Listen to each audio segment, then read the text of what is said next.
I need to update my bio. Yeah, appreciate you all. Good morning. Again, my name's Carlo with the Trust Company. It's Kevin, and we're happy to be here with you all. Today we're going to be going over one topic that we feel is very important. Hopefully you all do too. It's Retirement Plan Academy. It's a monthly seminar that we put on virtually, but we're going to bring this topic to you all live and in person. So we are also recording this for those who aren't able to be here today. But Kevin, I'll let you kind of get us started and go from there. So we'll jump in. First thing, I need to shorten that bio, and I need to update it. It's a little old. So what we're going to hit on today is, does your retirement plan help you recruit, retain, and reward employees? So our ugly mugs again. So we'll jump in here. Here's our agenda. So again, does your plan help you with the 3 R's: recruit, retain, reward employees? And we're going to kind of dig into finding out by benchmarking the 3 F's. So the features within your plan, the fees within your plan, and the funds within your plan. This is, if any of you guys live over in the Lovell area or kind of travel Lovell Road at all, this is a concrete company over there. And you see one of the top, on that top line, this is their recruiting tool, 401k, and then the third, profit sharing. Think back 15 years ago, 401k would have been down at the very bottom. Healthcare was the big issue about 10, 15 years ago. Now 401k has drastically jumped up to the top. A lot of the plans that we talk about during the recruiting process, 401k is one of the main asked questions. What is your 401k benefit? What's your match? Do you have profit sharing? What's your eligibility? What's your entry? And sometimes it comes down to, well, this other firm or this other business down the street is going to allow me to get in 6 months sooner, 3 months sooner, and the match is much higher than yours, so I'm going over here. So to be competitive, there's a few things you can look at. So Carlo's going to jump into features. Yeah, so just show of hands, how many of your all's businesses offer a retirement plan already? So pretty much everybody here. That's great. So these are just some things that have become a little more top of mind when you're reviewing your own plan. Do you know if your match is competitive for your industry? Maybe a lot of times these plans were set up a while back. At the time they were competitive, but are they still that way? So there's different types of matches. You all are very familiar, I'm sure, with these types, but traditional match is usually some type of formula where they say, hey, I'll give you 100% of the first 3% that you put in. It's very, very basic, very traditional type of match. Maybe that's the one that you all currently have. There's also a stretch match where you're trying to incentivize employees to put in a little bit more of their own money into the plan. So another way, that traditional 100% of 3, another way to think of it, if you stretch it out, you could do 50% on 6% that they put in. So you're still, as a company, putting in 3% into your employees' 401k, but they are having to stretch a little bit more than they used to, putting in an additional 3%. So making them put in a little more of their own money to get the full employer match. It helps them save more of their own money, and then it ultimately will drive their balance to go up because they're putting more of their own money. You as a company are still putting in the same amount, but having them stretch a little bit. A tiered match is actually really a great way, a good option for many different reasons. We'll touch on some in a little bit, but a tiered match, also called a safe harbor, maybe you're familiar with that. The IRS, DOL, they'll give free passes on certain testing criteria if you do what's called a safe harbor match. And typically the basic safe harbor match is a tiered one that's 100% on the first 3% that the employee puts in. So dollar for dollar up to 3%, and then 50 cents on the dollar on the next 2%. So for an employee, they need to put in 5% of their own money to maximize the employer contribution, and they'd get 4% in return. There are some stipulations, and we'll talk about that in a little bit as far as vesting goes, but it's another great way to incentivize employees to put in a little bit more of their own money to get the full employer match. And then there's a fixed dollar. You can see here in that pie chart, not as popular, but that would be, we're just going to give you up to a certain amount of money. Again, not very popular nowadays. Traditional, stretch, and safe harbor are definitely the ones that are most popular. Can I ask a question? Yeah, of course. I'm just curious, I would have expected the safe harbor to be higher. What are you guys seeing as to why folks are Yeah, no, not? safe harbor is a great option if the company can financially do it. That's typically what at least we've seen, where it's a little bit of a stretch for them because they're going to be out maybe a little bit more than historically they've had to put in as far as contributing to the employees' accounts. And then the vesting schedule usually is the other thing. They do want some type of vesting, and in most safe harbor match criteria is where employees are 100% vested immediately. Sometimes that's... And typically traditional and stretch match, there's this beautiful word in front of that called discretionary. So they can determine, the company can determine if they're able to do the match at all at the end of the year because it's not locked in. Safe harbor is 100% locked in. You have to do, if you say in your plan document that you are a safe harbor, then you have to make that match no matter if you're profitable or not. And like Carlos said, you're 100% vested in that safe harbor.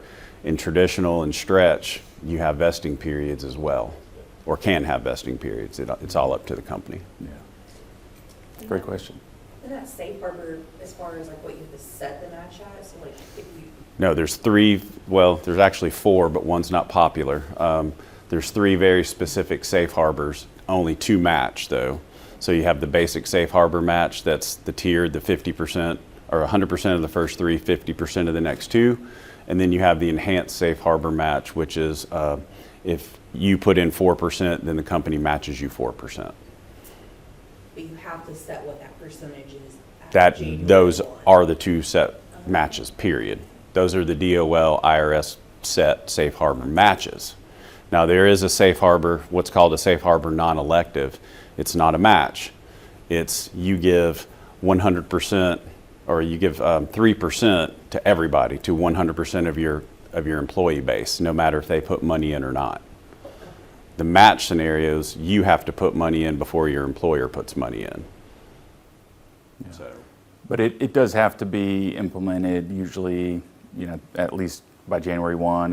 You have to send out notifications for the safe harbor to make sure that everybody's aware that, hey, this is what we're doing.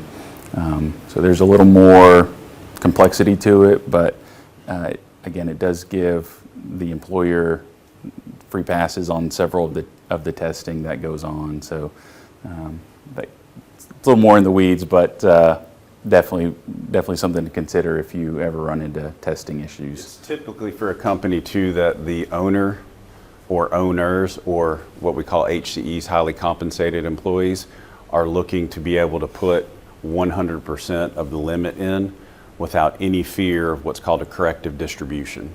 So in the other two scenarios, there are ADP and ACP testing that has to go on.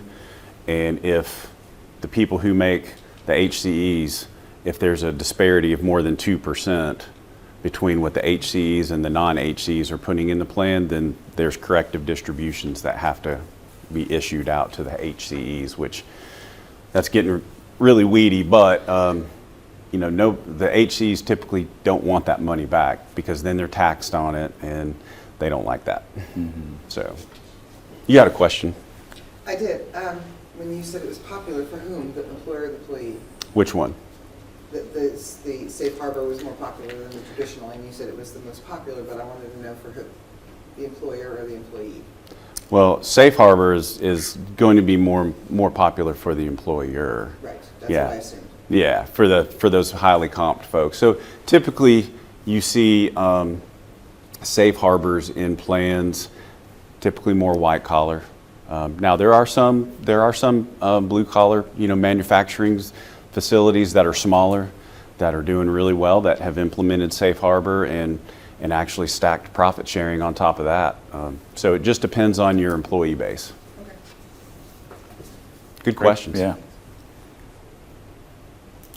Kevin, you want to touch on this? Yeah, so you can see here on this data, I should have put my glasses on, but you can see the most popular matches are right there in the middle in that 3 and 4%. And that's because of, number one, 4% would be because of Safe Harbor, because both Safe Harbor match scenarios, the employer is giving 4%, whether it be the basic or the enhanced. And then your tiered match would be 50% of the first, your stretch match, 50% of the first 6, so 3%. So those are your two most popular. Now, this is all industries over here on the left-hand side that you're looking at in the really light blue. In the dark blue, we just put manufacturing data up here because this is a pretty heavy manufacturing area. So we put the manufacturing data up here. All this information comes from the Invesco defined contribution reports. They break it down by industry, so there's probably about 30 industries. So if you want very specific data to your industry, shoot me an email. I can send you that Invesco report. It's a rousing, about 140-page read. So, but it breaks it down to every aspect of a 401k plan that you could really want to study. So it's really good. These are the reports that when we sit down with prospects or we sit down with our already existing clients to, benchmark their features, these are some of the report data that we pull up ahead of time to have those at really good educational meetings with the plan. Yeah, these have been very beneficial in many conversations that we've had with plan sponsors. They want to know, hey, are we competitive? Are we doing enough? Are we doing too much? What's our competitors doing? So this gives you at least a good idea of where you stand. Next, we'll talk a little bit about vesting. So is your vesting schedule competitive for your industry? So there's a few different types. There's the Safe Harbor requirement. Typically it's 100%. You're vested 100% in the employer money immediately. So that sometimes some employers say, you know what, I do want to have some type of vesting. I do want them to stay here, at least a couple years, 3, 4, 5 years until they get full 100% vested in the employer money. So that's where the cliff and graded vesting comes in. Cliff vesting, usually you see it around 2 years. So first year you have 0% ownership to that employer money, and then after your second year, usually it'll just bump up to 100%. So after 2 years, employees are 100% vested. You could do 3 years, 4 years, but graded vesting would be a percentage that the employee earns per year. So sometimes you'll see a 5 or 6 year graded vesting where each year you'll see maybe 20% ownership. So after that first year you get 20%, second year 40, third year 60, and so on. So those are different ways that vesting comes into play. And then again, if you are Safe Harbor, then usually that's 100% immediate. Go ahead. Yeah, and I know we're going to see percentages here. What's your view when you're talking with folks on what's the right option for them? Because to me as an employee, right, if you give me a 5-year vesting, it's not really a benefit. It's a handcuff. Mm-hmm. Right? Or potentially you could view it that way. Depends on your plan, though. Because you can have, let's say you have a Safe Harbor plan on the employer match, so you're 100% vested there immediately. But then they put a profit sharing component stacked on top of that, and that's where your vesting schedule typically would come in on that. So they're giving you a benefit up front, but they're also dangling the carrot for you to stay longer on the second side. So it all depends on the plan dynamics. And a lot of plans want to see you stay. So that's why they put that vesting schedule on there.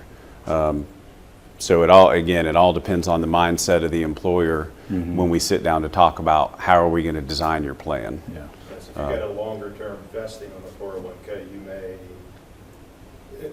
encourage them to have some shorter-term LTI for key employees so that they're Yeah. getting that sooner, right? Or And they might dangle that, that non-qualified deferred comp plan, to try to keep those key employees, inside the plan as well. So it just really depends on what type of plan you are, what your employee base, what your turnover is, and it's very industry specific too. I mean, we see a lot of different things out there. And then here's if you check it out here, you can see immediately upon enrollment, in all industries, that's your most popular because of Safe Harbor. And then you really jump out to, it's kind of even in 3 years and, more than 5 years. Most of the vesting schedules we see on profit sharing plans are at the end of that 6th year, when you become 100% vested. And then if you look in manufacturing, it's out, your most popular are going to be right at the end of 5 years, and what I call the meat of the plans, that 5 to 50 million. Man, I need to put my glasses on. Let me grab those, Carla. Yeah. So to your point, recently, I would say over the last several years, a lot of these features have become more generous towards the employees because it has been challenging to find good people, and once you do hire them, you want them to stay, and you're trying to remove as many hurdles as you can. And the next topic, eligibility and entry, this has significantly come down over the last couple years. So eligibility, there's immediate eligibility. Sometimes that might be a little challenging, where from day one somebody's eligible to start participating in the 401k plan. We usually see around 90 days, 180 days. 1 year has been very popular, but with a lot of my plans, the conversation's been, this is too long, especially if, that person I'm talking to was just maybe new HR director or somebody in finance that said, I got to wait a year to get in this plan. That's a long time. My other plan, or the other company I worked for, it was 90 days. And usually, a lot of times, a lot of plan sponsors will try and line up eligibility for the 401k with maybe some other benefits like health insurance, just to make things easy. So you can say, look, 401k and other benefits kick in after 3 months. And usually after 3 months, if somebody's going to stick around or not. Immediate can be challenging if your industry has a lot of turnover. So you might have, a few weeks, a few paychecks, an employee puts money in, and then all of a sudden they're like, what, this industry or this job's not for me, and they leave. So high turnover. If you do encounter that in your roles, that's probably immediate. It's probably not the best idea. And then entry, again, there's immediate entry. Monthly is typically what we see with a lot of our plans, where after you meet that eligibility, let's say it's 90 days, you get to enter into the plan at the beginning of the following month. And that's just a monthly, anybody who's eligible, and you can do that every month. Quarterly has been very popular. We've got a lot of plans that do quarterly.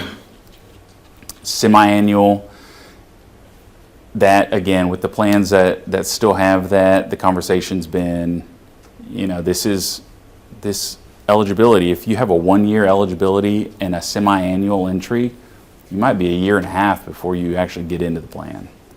It's a long time that you've got to wait when maybe some other competitors are a lot sooner. So that has been the conversation recently with quite a few of plans I work with, is they were semi-annual and they were a year, and they said this is too long now. We need to come back. So, And then you'll run into some plans that have two completely different eligibility and entry periods for certain aspects of the plan. So there you put your own money in. You might get in 90 days in the first of the month following, but their match and their profit sharing might kick in after a year, and then you only enter semi-annually. So it makes the plan very confusing. So we've been working with, I know one of my plans I've been working with last year, and we actually aligned everything to where people are getting in within the first 90 days. They enter the first of the month following on their money, the match money, and then we've kept the profit sharing a year. So again, it really, like Carlo was saying, it really depends on your industry, and it really depends on your turnover. Those are the two big key things that you need to look at, because if you're immediate on your entry, but you typically have a high turnover rate, you could have folks in there with, $100, $200 in the plan that have left, and now you have to try to track them down if you don't have good information.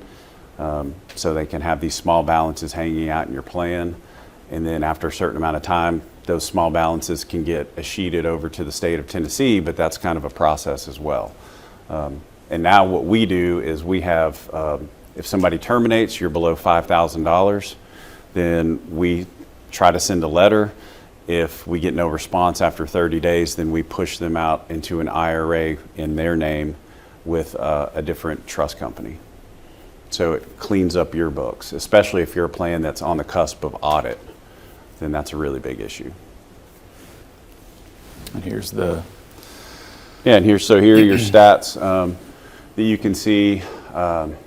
Pretty even in within 3 months of employment, and immediate, a little bit of difference, but we're seeing a lot of those eligibility and entry dates come down, just so folks can be more competitive.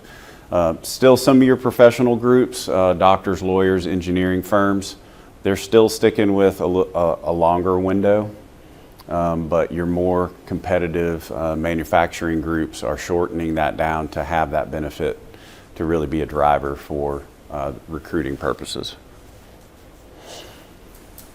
all right, next we'll talk a little bit about auto features. So how common are auto features? Let me ask a question. Yeah. How many of your plans right now, those of you that have plans, are auto enroll plans?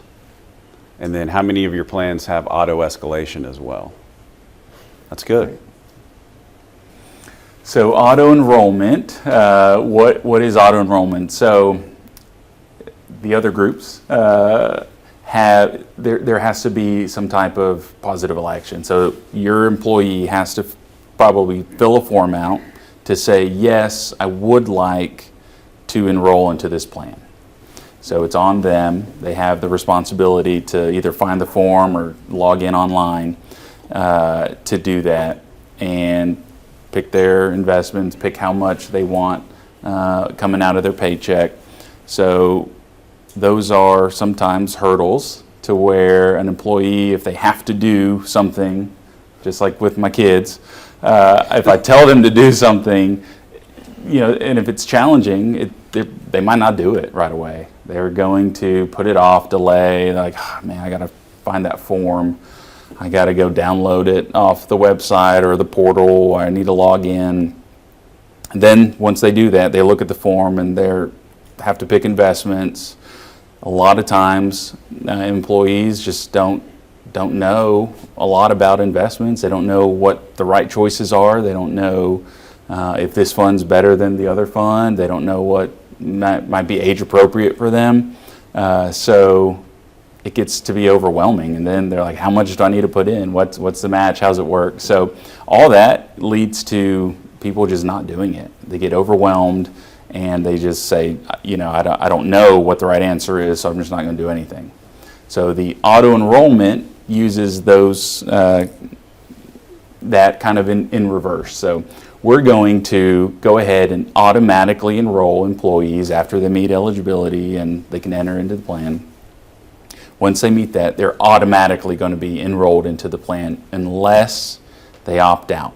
So they still have the freedom and the choice to opt out, but they have to get online or fill out the form. They have to go find it. They got to fill it out, sign it, say, yes, I do not want to participate.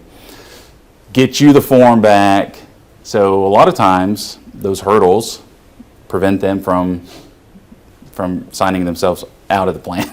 So opting out. So we're, we all know when we face challenges, sometimes we just put it off. So those challenges now are to their benefit. So they're going to be in the plan. They're going to start start contributing at a predetermined amount. So we're taking all those decisions out of their hands, and they can always make changes to their investments. They can always make changes to the amount of money that's coming out of their paycheck. But we're at least getting them started in the plan immediately once they're eligible. And auto enrollment's really a protection for you, the employer, or your investment committee, your 401k administrator, because what it's doing is, in the old days, you had to go to the employee, hand them the packet, and say, hey, do you want to be in the plan? That employee says, no, I don't want to be in the plan. Okay, let's say 20 years from now, Bill goes to retire, and he's mad, and he says, well, hey, you never talked to me about the 401k plan. Say, well, yeah, we talked about the 401k plan. You said you didn't want to be in it. He says, well, I don't remember that. So now he goes and gets one of these unscrupulous law firms to come in and, try to get a suit. You've got to prove that you talked to Bill. Auto enrollment takes every bit of that off the table, because you are saying, hey, we're automatically enrolling you in the plan unless you sign this form saying, no, you don't want to be in the plan. So it takes the burden off of you and puts the burden back on the employee. And if you see the stat up there, only 1 in 8 opt out of the plan. Now, hopefully all of you have heard of Secure Act 1.0 and Secure Act 2.0. Secure Act 2.0 passed right at the end of 2022. About 95 different provisions. If you want to walk through each one of those, we can. Mm-hmm. But one of the main provisions was auto enrollment on any new plan post 1/1 of 2023 is mandated. If your plan started after 1/1 of 2023 and you do not have auto enrollment in it, you have to employ auto enrollment by the end of 2025.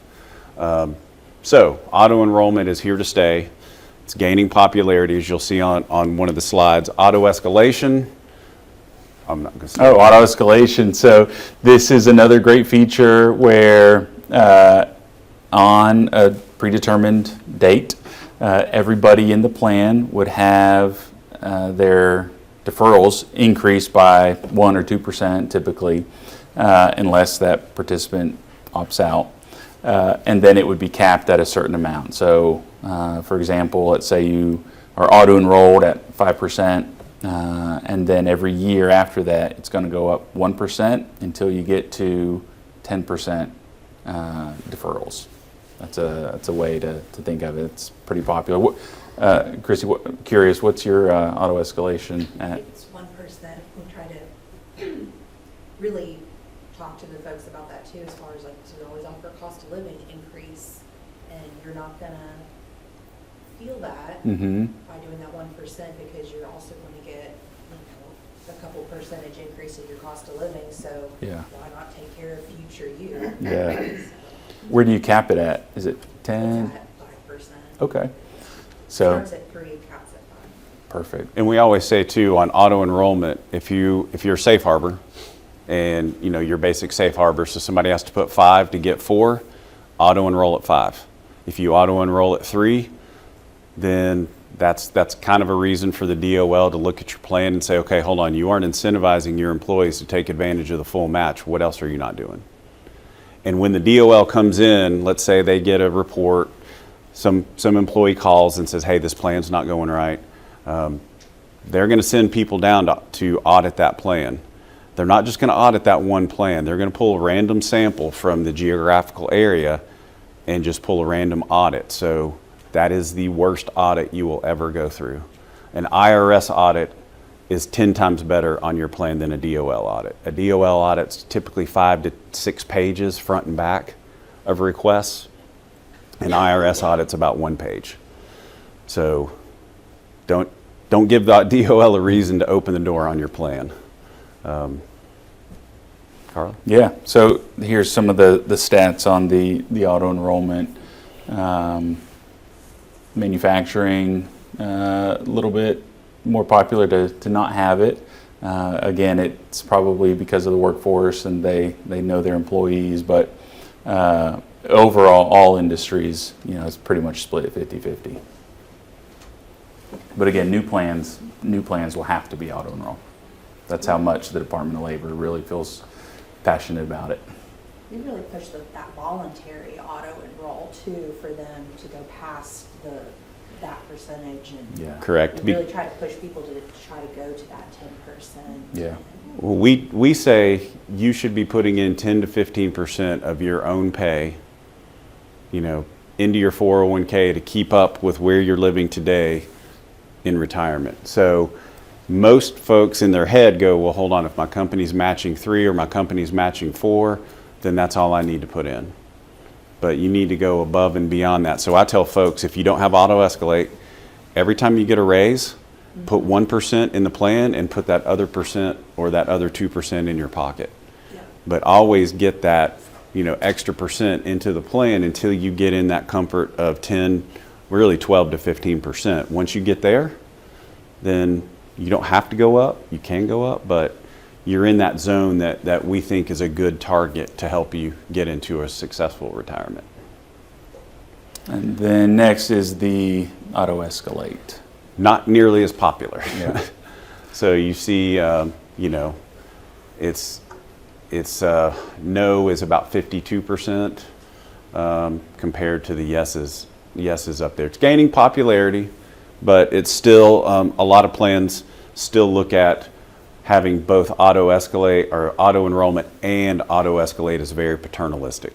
So it's one bite at a time. They'll start off with the auto enroll, and then eventually it'll lead into that auto escalate. Any questions there? So now the fun part, we're going to talk about fees. How many of your plans have fees? All of them do, don't they? How many participants know that your plan have fees? Because it's huge misconception that my 401k is free.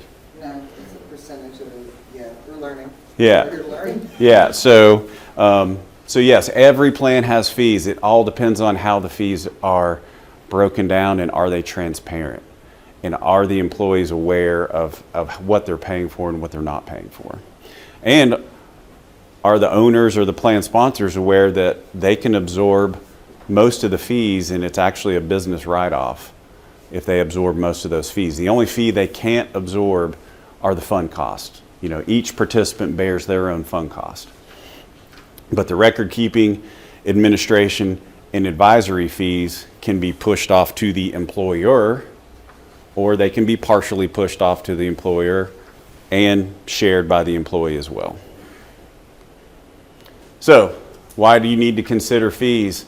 So if you look at this, ERISA, the Employee Retirement Income Security Act requires employee to maintain a high standard of care and due diligence. They must discharge their duty solely in the interest of the plan participants and their beneficiary. This involves a monitoring process, due diligence in selecting the investment through a prudent process, ensuring plan fees are reasonable, and disclosing plan fees to the participant. Now, ensuring plan fees are reasonable doesn't mean you have to have the cheapest plan. It just means you need to be able to justify what you're receiving for what you're paying for.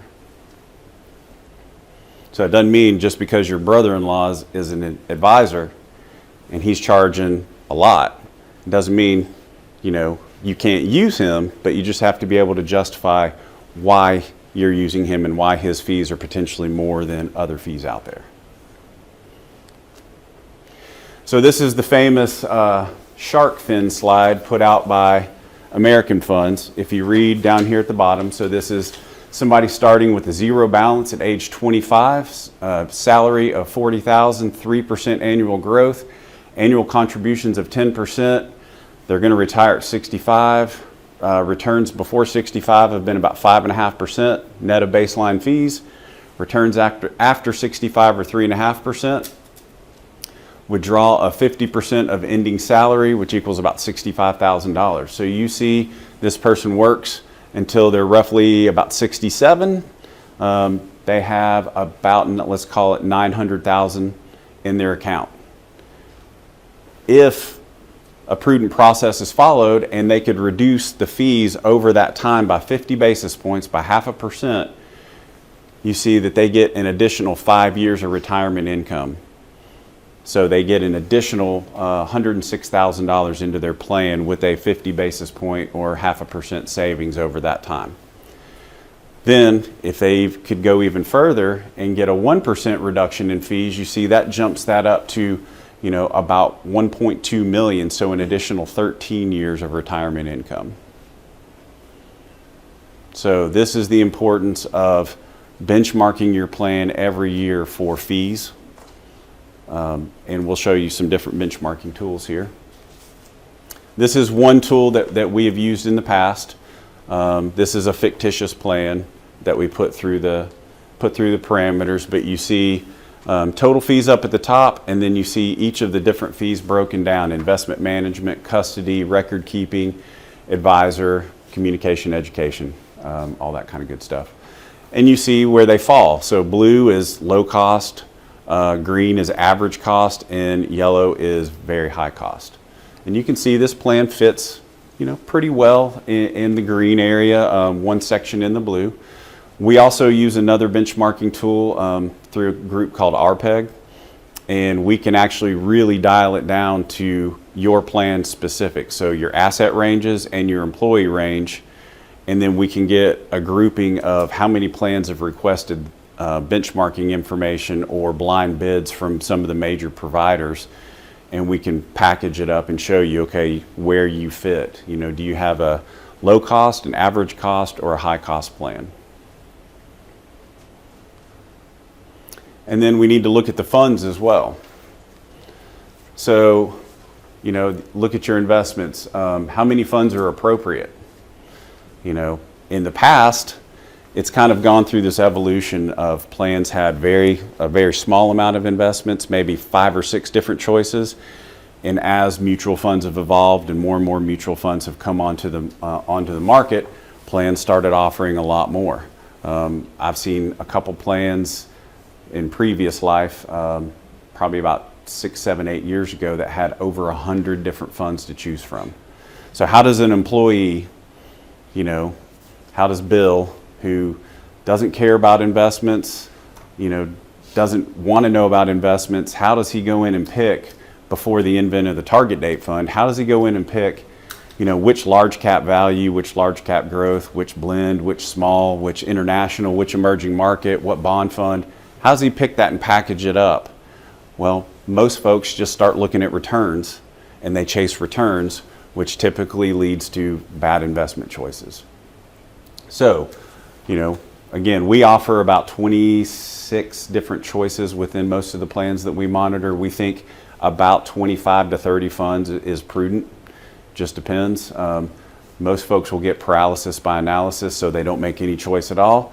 And now, since the target date fund has come out, they just get defaulted into the target date fund, because that deal with the DOL post 2008 said the target date fund is the most appropriate way for somebody who makes no choice to invest, because it looks at your birth date, projects when you're supposed to turn about 65, and pinpoints you. So we'll use me. I was born in 1974, so I should turn 65-ish somewhere around 2040. So I should be in a 2040 target date fund if I make no investment choice inside my plan. So about 80% of the employees in the U.S. utilize that target strategy. Nothing wrong with that target strategy. It just depends on how that target strategy is managed. There's no set parameters for target date funds. So Fidelity has a different glide path than BlackRock, than JP Morgan, than XYZ. So it just depends on, what type of target date fund are you utilizing. What you do want to look at avoiding inside your 401k plan are illiquid investments. So MLPs, master limited partnerships, typically not a good choice. Sector funds, typically not a good choice. Very high risk funds like a Euro China fund, probably want to stay away from something like that can fluctuate 100% in a year, because an employee could choose to put all their money in there. So you want to save the employee from themselves. So asset allocation funds or funds that index funds, funds that don't swing a ton. Those are always good choices. And then there's different ways to invest inside your plan. So you have target date funds, the do it for me approach. Risk-based portfolios help me do it. So risk-based would be, you know you're fiscally conservative, so you don't want a fund that has a lot of exposure to stocks, so it might be 100% bonds. 2022 taught us bonds can be risky too, but typically the risk-based funds are like a balanced approach, or you could be very aggressive and do an all stock-based portfolio. But that's when you need to have a partnership with the advisor that's attached to your plan to say, hey, I've been in this risk-based growth fund for 10 years. Is this still appropriate? So it's having that partnership. And then you could look at your plan has individual funds, and if you really enjoy investing, you really enjoy picking mutual funds, and you feel comfortable picking your own portfolio, then you could definitely do the I'll do it myself approach and go in and pick your own funds, but you want to make sure that you have the eyes on the prize, because nobody else is going to have the eyes on the prize. 401k account is a participant-driven account. So it's up to you, the participant, to make those choices unless you partner with your advisor, excuse me, that's on your plan, and have conversations and work with that advisor. Any questions on funds? Too many. But go ahead. Oh, well, ask No, away. just- we don't have that kind of time. So, when this, there's actually about 15,000 different mutual funds out there. So how do you pick? As a plan sponsor, when you're looking at building a 401k plan, depending on the platform, so the trust company, Vanguard, Fidelity, John Hancock, depending on that platform, how many funds do they offer? How is, what's their approach to picking those funds or helping you select your funds? So you can do we do utilize the 4-pillar approach. So we look at organization, team, process, portfolio, quantitative and qualitative analysis to figure out how do we derive the funds that we're going to put inside of a plan. Okay, so now you've picked your investment. What next? So I'm going to flip two slides over real quick. So once you've, when you're in that process, have an IPS. How many of you know if your plan has an investment policy statement? All right. Probably. If it does, if it's supposed to, we do. I know that. So, yeah. Do you run the plan? Yeah. Okay. I would talk to the person who runs the plan. What's that? We have folks. Yeah, I would ask them, do we have an investment policy statement? The investment policy statement maps out your process for fund selection. So it's basically your due diligence report to say, hey, on an annual, a quarterly, a semi-annual, whatever you're monitoring, we are on a monthly. And, so we do monthly, quarterly, semi-annual. What's that? I'm sorry. Yeah, we just got an email of a review. Okay. I'm learning the language. I'm here Yeah. setting up information. Yes. So what, again, have that IPS. It maps out your process for selection. It maps out your process for monitoring. It maps out your process for what are the parameters that we are going to put somebody on watch. What's the parameters for replacement of a fund, and when do we do it? And then the next most important thing is too, whenever you have these quarterly, semi-annual, annual meetings with your advisor that's monitoring the funds and monitoring the platform that you're using, Fidelity, Vanguard, us, who's documenting that process? Who's documenting the conversations, the minutes, what was talked about the funds? So that's very important, because when the DOL comes in and looks at your plan, first thing they're going to ask for is, let me see your IPS. And the next thing they're going to ask for is, let me see your meeting minutes. And then if you have your IPS and you're not doing what your IPS says you're doing, it's going to reflect in your minutes. So it's a good also just knowing what you're responsible for, as picking funds, is that your responsibility as a plan sponsor? Are you equipped to do that? Or is it the advisor who needs to be doing that? But making sure that you know whose responsibility that is going to be very important. And then leaning on those advisors as well to make sure they're holding up their end of the bargain and making sure that they're following this policy that's in place for you all, just to make sure that you're have as much of that liability taken off your shoulders, for sure. And Carlo brings up a good point. Who's the fiduciary? Is it the plan sponsor? Is it the investment committee? Is it the advisor? Is it a co-fiduciary environment where the advisor is operating in what we call a 321 capacity, where he or she's co-fiduciary? So they're monitoring the funds, but then they come to your committee and say, hey, XYZ fund failed for this reason. Here are 2 replacements. You need to make a choice and document why you're making that choice. So he or she is looking at it, giving you choices. At the end of the day, it's ultimately your investment committee that's making the choice. So it's a co-shared fiduciary environment. Or you can take it a step further and operate in what's called a 338 capacity. And in that 338 capacity, the advisor is taking on all that fiduciary role as much as humanly possible. You can never. That's where we're at. We can talk about that. I can figure out Okay, who I'm it just is. thinking out loud, sorry. But what they're going to do is they're going to come in and say, hey, XYZ fund needs to be replaced. Here's what we're replacing it with, and it's going to happen in 60 days. And then you can take it even one step further. You can work with a 338 investment advisor, and then also what they call is a discretionary trustee. So that's the highest level you can get. But okay, so you've picked your investments. What next? Make sure you have a thorough vetting process and document why a fund's going to be replaced. Is it a personnel change?